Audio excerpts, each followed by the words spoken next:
Hello everyone. So আমি গত ভিডিওতে বারবারই একটা কথা বলছিলাম যে অ্যারে লেংথ রাইট? সো আসলে এই অ্যারে লেংথটাকে আমি কিভাবে দেখবো বা আমি কিভাবে বুঝবো যে এই অ্যারে লেংথটা এক্সাক্টলি কত? সো ধরে নিই আমি এখানে একটা অ্যারে ডিক্লেয়ার করলাম। int array equals to new int ঠিক আগের মতোই। এবং আমি এখানে 4 দিলাম। আ আগের ভিডিওটা যদি আপনারা দেখে থাকেন তাহলে বুঝতেই পারবেন যে এই অ্যারের লেংথ হচ্ছে 4। কিন্তু সেটাকে আমি কিভাবে ক্যাপচার করব যে আসলে এই লেংথটা হচ্ছে 4?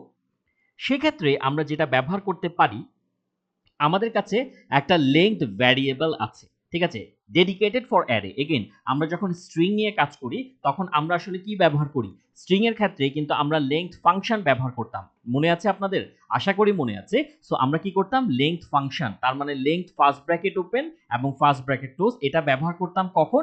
যখন আমরা স্ট্রিং নিয়ে কাজ করতাম। But in case of array আমি যদি অ্যারেটার লেংথ দেখতে চাই, আমরা জানি আসলে আমি এখানে যে ছবিটা দেখাচ্ছি এই অ্যারে লেংথ আসলে কত? 4 রাইট? 4 টা বক্স আছে। সো ওর লেংথ হচ্ছে 4। ফাইন ভালো কথা। এখন এক্ষেত্রে আমি কিন্তু লেংথ ফাংশন ব্যবহার করতে পারবো না। আমাকে এভাবে প্লেন লেংথ ব্যবহার করতে হবে। সো চলুন একটু দেখে আসি যে এটা কিভাবে করে। সো প্রথমেই আমরা একটা ভ্যারিয়েবল নিচ্ছি। যেহেতু লেংথ এটা একটা ইন্টিজার টাইপের ভ্যালু, সো আমি এখানে একটা ভ্যারিয়েবল নিলাম লেং লেংথ এবং এখানে আমাকে লিখতে হবে অ্যারে ডট লেংথ এই যে LENGTH এটা লিখতে হবে অ্যারে ডট লেংথ। ফাইন। এখন তার মানে আপনারা বুঝতেই পারছেন এই অ্যারের যেই লেংথ, এই লেংথ ভ্যারিয়েবল সে যেটা করবে সে অ্যারের টোটাল লেংথ বের করবে এবং বের করে এই অ্যারে ডট লেংথ থেকে সে অ্যারের টোটাল লেংথ বের করে এই লেংথ ভ্যারিয়েবলে রেখে দিবে। তাহলে আমরা এখন এই লেংথ ভ্যারিয়েবলটাকে প্রিন্ট করে দেখি। System dot out dot print line system dot out dot print line এর ভেতরে আমি যদি এখন লিখি যে the length of the array is the length of the array is এবং এখানে যদি আমরা বলি হচ্ছে LENG দেখি যে আসলে কি দেখায়। আমি এখানে আ একটা প্লাস সাইন দিব এবং এখানে একটা স্পেস দিব। দেখি আসলে কত দেখায়। সো আমরা এটাকে কম্পাইল করি এবং একই সাথে আমরা এটাকে রান করি। দেখতে পাচ্ছেন আমাকে কিন্তু অ্যারের লেংথ এখন কত দেখাচ্ছে? 4 দেখাচ্ছে 4। আচ্ছা আমি যদি এখন এখানে অ্যারের লেংথ 4 না নিয়ে 6 নিতাম এবং আমি যদি এটাকে কম্পাইল করি তাহলে এখন কত দেখাবে? অবশ্যই 6 দেখাবে। এই যে লেংথ এখন দেখাচ্ছে কি লেংথ হচ্ছে 6। তার মানে এখন কিন্তু আমার অ্যারেতে 6 টা বক্স আছে। ঠিক আছে? এবং আপনাদেরকে আরেকটা জিনিস খুব ভালো করে খেয়াল করতে হবে। এটা সবসময় মনে রাখবেন। যেমন কেউ যদি আপনাকে প্রশ্ন করে আচ্ছা বলুন তো এই অ্যারের লেংথ কত? 4 লেংথ আপনি বুঝতে পারছেন 4 বাট যদি আপনাকে বলে যে আচ্ছা এটার লেংথটা কিভাবে বের করব তখন আপনি এখানে সিম্পলি কি লিখবেন? Array dot length. আচ্ছা এখন আপনি একটা জিনিস সবসময় খেয়াল রাখবেন আমার টোটাল লেংথ যত একটা অ্যারে এর টোটাল লেংথ যত তার লাস্ট ইন্ডেক্সটা সবসময় টোটাল লেংথের থেকে এক কম হয়। যেমন আমার এখানের অ্যারের টোটাল লেংথ কত 4 দেখুন লাস্ট ইন্ডেক্সটা কিন্তু 3 আমার এই অ্যারেটা যদি আরেকটু বড় হতো ফর এক্সাম্পল আমি যদি এখানে আরেকটা কিছু লিখতাম আমি এখানে আরেকটা নিলাম আমি এখানে দেই হচ্ছে আবার একটা 0 দেই এবং আমি এখানে লিখি হচ্ছে 4 ঠিক আছে আমি এই 4 টাকে আমি বাকিগুলোর মতো করে নিই 24 করে দিচ্ছি সো দেখুন আমি কত নিলাম 4 নিলাম আমি এটাকে একটু মাঝখানে নিয়ে আসি বোঝানোর সুবিধার জন্য এখন দেখুন এখন যদি কেউ প্রশ্ন করে আপনার এই অ্যারের লেংথ কত অবশ্যই লেংথ কত 5 5 ঠিক আছে তাহলে পরে অ্যারের লাস্ট ইন্ডেক্স কত 4 এক কম কিন্তু এটা সবসময়ই হবে আপনি এটাকে এভাবে বলতে পারেন যে অ্যারের লাস্ট ইন্ডেক্সটা অ্যারের লেংথ থেকে এক কম অথবা টোটাল অ্যারের লেংথ লাস্ট ইন্ডেক্স থেকে এক বেশি ঠিক আছে যেমন এভাবেও কিন্তু বলতে পারি যে টোটাল অ্যারেতে আমার এখানে যে অ্যারেটা আছে সেটা লাস্ট ইন্ডেক্স কত 4 ঠিক আছে কিন্তু আমার অ্যারের লেংথ কত 5 তার মানে এক বেশি ঠিক আছে এখানে যদি এটা না থাকতো ধরে নিলাম আমার এখানে শুধুমাত্র এইটুকু অ্যারে আছে তাহলে এই অ্যারে লাস্ট ইন্ডেক্স কত 3 আর আমার টোটাল লেংথ কত 4 তার মানে কিন্তু এক বেশি রাইট এই জিনিসটা আপনাকে একটু খেয়াল রাখতে হবে এটা সবসময় এরকম যে আপনার লাস্ট ইন্ডেক্স থেকে টোটাল লেংথ এক বেশি হয় অনেক জায়গায় এটা আমাদের কাজে লাগে ফাইন আমরা এখন যে জিনিসটা দেখব আমরা এখন দেখব হচ্ছে আসলে একটা অ্যারেতে আমরা চাইলে পরে কিভাবে আমরা ইটারেশন করতে পারি ইটারেশন মানে একটা লুপ চালাবো সো আমরা একটা কাজ করি আমরা এখানে এটার অ্যারের নামটা একটু চেঞ্জ করে আমরা এখানে লিখি অ্যারে অ্যারে ইটারেশন ঠিক আছে অ্যারে ইটারেশন ফাইন তো আমরা এখন দেখব যে অ্যারে একটা লুপের মধ্যে সে কিভাবে কাজ করে তো আমরা একটা কাজ করি আমরা এখানে একটা অ্যারে নেই প্রথমে আমরা ইউজার থেকে প্রথমে চাইতে পারি লেংথ অথবা নিজেরাও দিতে পারি সো আমরা ধরে নিই আসলে আপাতত লেংথটা নিজেরাই দিচ্ছি সো আমি একটা অ্যারে এখানে তৈরি করি, int array equals to new int, int array equals to new int, এবং এখানে আমি দিলাম 4। এখানে 4 দেওয়া মানে কি? 4 দেওয়া মানে হচ্ছে এই একইভাবে আমাদের আগে শুরুতে যেরকম 4 লেংথের একটা অ্যারে ছিল, এখানেও 4 লেংথের একটা এরকম অ্যারে তৈরি হয়েছে। ফাইন, সবগুলা আপাতত 0। আমি একটু বর্ডার টর্ডার সব সুন্দর করে দিয়ে দিচ্ছি। আপাতত সবগুলো 0 এই অ্যারের ভিতরে। ফাইন, এখন আমি কি করব? আমি এখন দেখুন আগের মতো তো আমি অ্যারে 0, অ্যারে 1, অ্যারে 2 এইভাবে করে আমি এখন ইনপুট নিব না, কারণ আমার যদি 10,000 ইনপুট নিতে হয় তখন কি আমি এভাবে লিখব যে অ্যারে 0, ঠিক আছে, অ্যারে 0 ইকুয়ালস টু আমি প্রথমে দিলাম 10, তারপরে কি লিখব অ্যারে 1 ইকুয়ালস টু আমি দিলাম 20, এরকম করতে করতে আমি কি 10,000 বার এরকম অ্যারের ভেতরে ভ্যালু নিব? এরকমই যদি নেই তাহলে আর অ্যারে ব্যবহার করে লাভটা কি হলো? তাহলে ভ্যারিয়েবলই ব্যবহার করতাম, 10,000 ভ্যারিয়েবল। এরকম যাতে না করতে হয় এই কারণেই তো আমরা কি করলাম, অ্যারেতে আসলাম, যাতে করে আমার কি থাকে, অনলি একটা ভ্যারিয়েবল থাকে এবং তার এগেইনস্টে অনেকগুলো নাম্বার। এই যে যেমন এখানে আমরা দেখতে পাচ্ছি সিম্পলি একটা ভ্যারিয়েবল এবং তার এগেইনস্টে অনেকগুলো নাম্বারকে আমরা ইন্ডেক্সিং করে করে রাখতে পাচ্ছি। এটাই তো অ্যারের সুবিধা, ঠিক আছে? আচ্ছা, এখন তাহলে আমরা কি করব? আমরা একটা লুপ চালাবো। লুপ চালানোর আগে আমরা এই অ্যারের লেংথটা নিয়ে নিই, কারণ যতটুকু হচ্ছে অ্যারের লেংথ আমরা কিন্তু ততটুকুই লুপ চালাবো। সো আমি এখানে লিখি ইন্ট লেং ইকুয়ালস টু, আমরা এখানে অ্যারের লেংথ কিভাবে বের করব যেন? অ্যারে ডট লেংথ ফাংশন না, কিন্তু এগেইন লেংথ ভ্যারিয়েবল, এটা কিন্তু আপনাদেরকে মনে রাখতে হবে। আচ্ছা, আমি এখন ফর লুপ দিয়ে একটা কাজ করি। For int index equals to 0, আমি এখানে লিখলাম, এরপর হচ্ছে ইন্ডেক্স লেস দ্যান লেং, হ্যাঁ, fine, index less than length, index plus plus. এরপরে আমরা এখানে যে কাজটা করব, আমরা এখানে অ্যারের ভেতরে ভ্যালুগুলো নিব। সো আমি এখানে লিখি array of index equals to SC dot next int. আচ্ছা, এখানে আসলে কি হচ্ছে তার আগে আমরা এখানে একটা কাজ করতে পারি, আমরা সুন্দর একটা মেসেজ দিতে পারি। আমরা যদি এখানে লিখি system dot out dot print line, এখানে যদি আমরা লিখি হচ্ছে enter your number, enter your number, এইভাবে সুন্দর করে যদি একটা মেসেজ দিই তাহলে মনে হয় জিনিসটা দেখতে একটু সুন্দর হবে, ঠিক আছে? সো এক্ষেত্রে আসলে কি হচ্ছে, প্রথমে ইন্ডেক্সের ভ্যালু 0, সো আমার লেংথ, সরি এখানে এটা হবে এলইএনজি, উল্টো হয়ে গেছে, এলইএনজি। সো আমার ইন্ডেক্সের ভ্যালু 0 আর আমার লেংথ কত? লেংথ কিন্তু 4। আমি এখান থেকে দেখেই বুঝতে পারছি যে এই জায়গায় আমার লেংথ কত আসবে? 4 আসবে। সো আমার এই লুপটা টোটাল কয়বার চলবে? 0 থেকে শুরু হবে, লেস দ্যান 4 পর্যন্ত চলবে। সো প্রথমেই আমি দেখি কি অবস্থা, 0 কি লেস দ্যান 4? অবশ্যই 0 লেস দ্যান 4। ভেতরে ঢুকবো, হ্যাঁ ঢুকবো, এবং আমি একটা মেসেজ পাবো। কি মেসেজ? এন্টার ইওর নাম্বার, আমাকে আমার নাম্বারটা এন্টার করতে বলছে। এখন আমি কোথায় এন্টার করব? আমার ইন্ডেক্সের ভ্যালু কিন্তু 0। আমি কি এভাবে লিখতে পারি না? অ্যারে অফ ইন্ডেক্স মানে কি? Array of 0। অ্যারে অফ 0 তে আমাকে একটা নাম্বার দিতে বলেছে ইউজার থেকে। আমি কিন্তু ইউজার এখন, রাইট? আমি এটাকে ইউজ করছি প্রোগ্রামটাকে, ঠিক আছে? যদিও প্রোগ্রামটা আমি করছি, বাট মানে এটা আমি এটা তো আমি দেখাচ্ছি আর কি করে, হ্যাঁ, বাট আমি কিন্তু ইউজার, আমি নাম্বারটা দিব। সো এখন অ্যারে অফ 0 তে আমি এখানে কি রাখবো? প্রথমে আমি 10 রাখতে চাচ্ছি। ফাইন, তাহলে আমি যদি 10 দেই তাহলে ঠিক অ্যারের 0 নাম্বার ইন্ডেক্সে গিয়ে সরাসরি কি বসে যাবে? 10 বসে যাবে।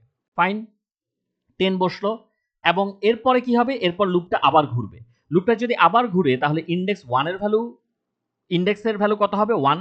আগে ইন্ডেক্স ছিল 0। আমি এটাকে একটু জাস্ট রিক্যাপ করে দেখাই। এই যে আগে ছিল 0, এখন যখন আমি লুপে ঘুরে আসলাম 14 নাম্বার লাইন থেকে, যখন আমি 10 নাম্বার লাইনে গেলাম তখন এই 0টা হয়ে যাবে 1।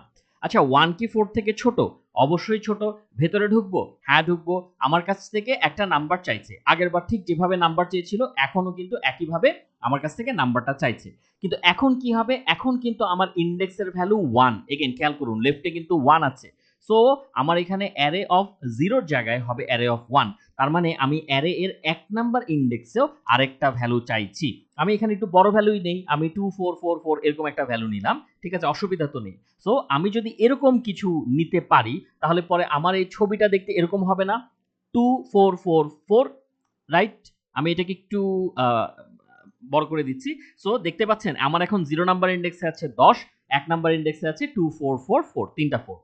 এরপর যদি আমি আবারও লুপে ঘুরি, আবারও আমাকে 2 নাম্বার ইন্ডেক্সের জন্য আমার কাছ থেকে ভ্যালু ডিমান্ড করবে, 3 নাম্বার ইন্ডেক্সের জন্য ভ্যালু ডিমান্ড করবে, এবং এরপর লুপ থেকে আমি এই লুপ থেকে আমি বের হয়ে আসব। এখন সমস্যা হচ্ছে, আমার ধরে নিচ্ছি যে আমি এই লুপটা ঘোরার পরে আমার অ্যারেটা দেখতে এরকম হলো। আমি এরপরে 20 নিয়েছি এবং এরপরে 30 নিয়েছি। এই ভ্যালুগুলো আমি কমই নিলাম। সো এইটুকু নেওয়ার পরে এখন যদি আমি অ্যারেটাকে দেখতে চাই বা প্রিন্ট করতে চাই, এখন তো আমি বিপদে পড়ে গেলাম। কেন? কারণ অ্যারেকে ডাইরেক্ট প্রিন্ট করলে তো আপনারা গত ভিডিওতেই দেখেছেন কি সমস্যা।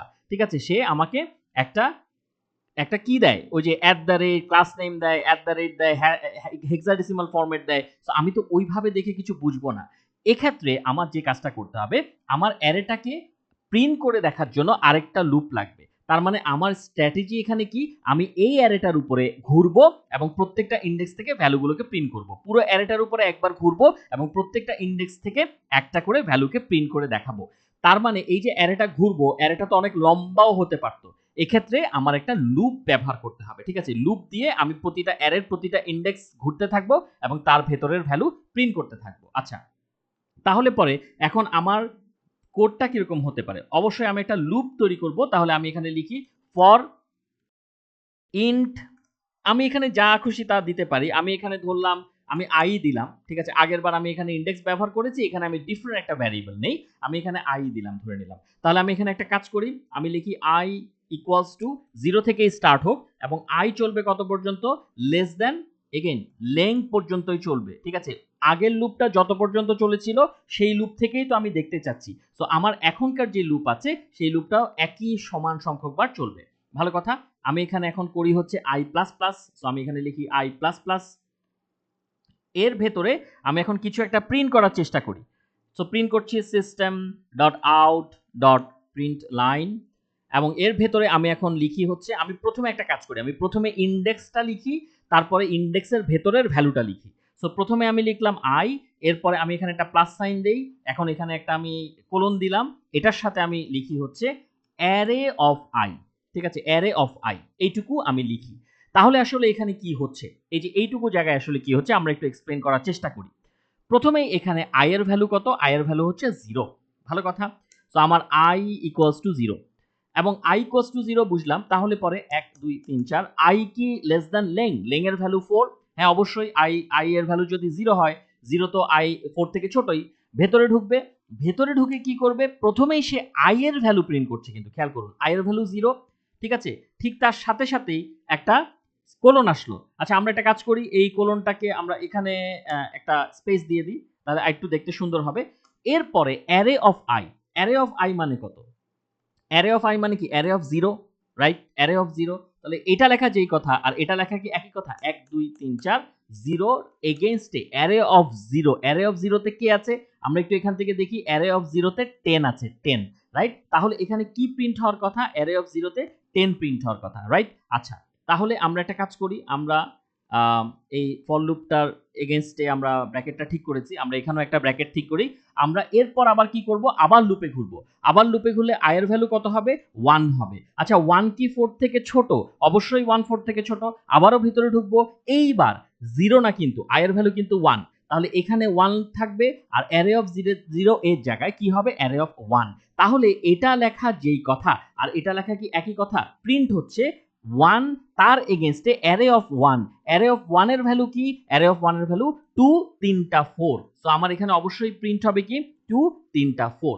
এই জিনিসটাকে এখানে আমি যে জিনিসটা ফর লুপ দিয়ে করব বা করছি, এটাকেই আমি আপনাদের জন্য হোমওয়ার্ক রাখলাম হচ্ছে while লুপ দিয়ে করা। ঠিক আছে? আপনারা অবশ্যই কমেন্টে জানাবেন যে এই অ্যারেতে ইউজার থেকে ইনপুট নেওয়া এবং সেই ইনপুটগুলোকে আমি যদি দেখতে চাই তাহলে আরেকটা লুপ ব্যবহার করে আমি ফর লুপের থ্রুতে না, আমি while লুপের থ্রুতে কিভাবে যেতে পারি। অবশ্যই আপনারা কমেন্ট করে আমাকে জানাবেন। এটাও আপনারা একটা while লুপ দিয়ে করবেন, এটাও আপনারা একটা ফর লুপ দিয়ে করবেন। হয়তোবা আপনারা কোনো চ্যালেঞ্জ ফেসও করতে পারেন। সেটার জন্যই বলছি। এখন আপাতত আমি যতটুকু করলাম, আমি ততটুকুকে একটা কাজ করি, আমি কম্পাইল করি। আমার ক্লাসের নামটা চেঞ্জ করতে হবে, কারণ আমি আগের ক্লাসটা নিয়েছিলাম শুধু অ্যারে নামে, এই কারণে এখানে এররটা আসছে। আমি এটাকে রিনেম করি। ভালোই হলো, আপনারা রিনেম করাটাও একবার দেখে নিলেন। সো আমি এখানে অ্যারে ইটারেশন দিলাম, সেভ দিলাম, এখন কম্পাইল করছি। আচ্ছা, ওকে। সো যেহেতু আমি ইউজার থেকে ইনপুট নিচ্ছি sc.nextInt, কাজেই আমার কিন্তু import java.util এগুলো লাগবে না। এই ফর্মালিটিস গুলো আমি আগে দেইনি, সো এখন দিয়ে ফেলি। import java.util.scanner ভ্যালু যদি ফিক্স করে দিতাম তাহলে কিন্তু কোনো এই সমস্যাটা হতো না। এখানে আমরা কি লিখবো? Scanner sc equals to new scanner, এগুলো পুরনো কথাবার্তা। এখানে আমি লিখি হচ্ছে সিস্টেম ডট ইন, ঠিক আছে? এবার এটাকে কম্পাইল করি। সো কম্পাইল করছি এবং এটাকে এবার রান করি। প্রথম নাম্বার আমার কাছে চাইছে। প্রথম নাম্বার হিসেবে আমি দিচ্ছি হচ্ছে 10, পরের নাম্বার হিসেবে 2, 3টা 4, তারপরের নাম্বার হিসেবে আমরা কত দিতে যেন চেয়েছিলাম একটু দেখে নিই, 20 আর 30। 2 নাম্বার ইন্ডেক্সে 20, 3 নাম্বার ইন্ডেক্সে 30। ফাইন, কোনো সমস্যা নেই। 2 নাম্বার ইন্ডেক্সে 20, তারপর হচ্ছে 30। এই দেখতে পাচ্ছেন কত সুন্দর করে অ্যারেটা প্রিন্ট করে দিল। ও বলছে যে দেখুন 0 তে 10 আছে, 1 এ 2, 3টা 4 আছে, 2 এ 20 আছে, 3 এ 30 আছে। আশা করি আপনারা বুঝতে পেরেছেন যে অ্যারে কিভাবে কাজ করে। আমরা আরো অনেক এক্সাইটিং প্রবলেমস নিয়ে নেক্সট ভিডিওগুলোতে আবারও আসবো। Thank you.